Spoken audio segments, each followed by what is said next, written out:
Hello and welcome back to our show. Today we are going to talk about who the Uyghur people are and a little bit of background information for those who don't know.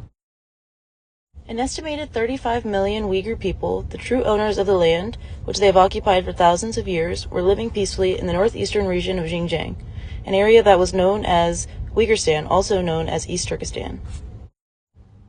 Uyghurstan is a geographical and historical region known to China as the Western Provinces.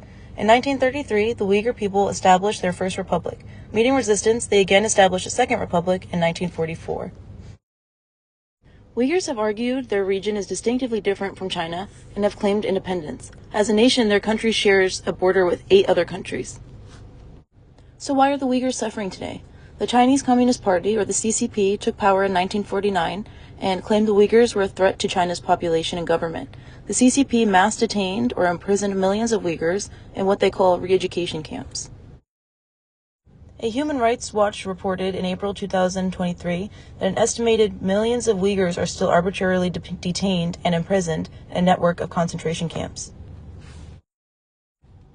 Detainees can be targeted because of many different things. Their travels or contact with people from countries that China considers sensitive, like Turkey or Afghanistan, simply for attending services at mosques, having more than 3 children, sending texts containing Quranic verses, or simply just for practicing their religion. So what about re-education? Uyghurs are required to pledge loyalty to the Communist Chinese Party. Uyghurs must renounce Islam. Uyghurs must sing praises for communism. They must learn the Mandarin Chinese language. And thus, the Chinese Communist Party has implemented an identity-based persecution campaign. Uyghurs have also been subject to intense surveillance, where cameras and microphones monitor their every move. There is forced labor. Many young Uyghurs have been forced to move, where the government processes fish that's then sold to the US and Europe.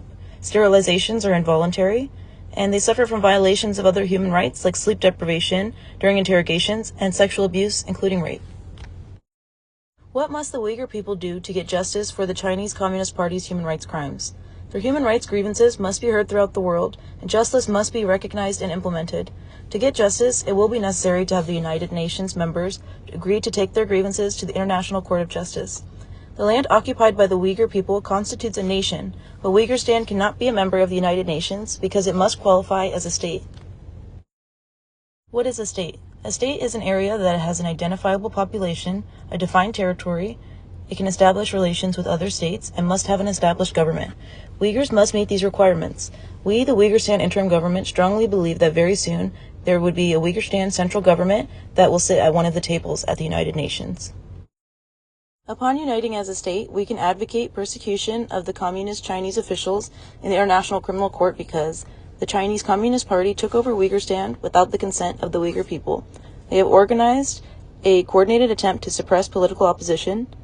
They have engaged in genocide and relocated millions of Han Chinese to the Uyghur territory in order to lessen the Uyghur population racially and politically. Countries around the world are working to assure the actions by the Chinese Communist Party are stopped. In December of 2021, an independent tribunal in Britain ruled that China committed genocide and crimes against humanity against the Uyghurs. Uniting our government is the Uyghurs' path to justice.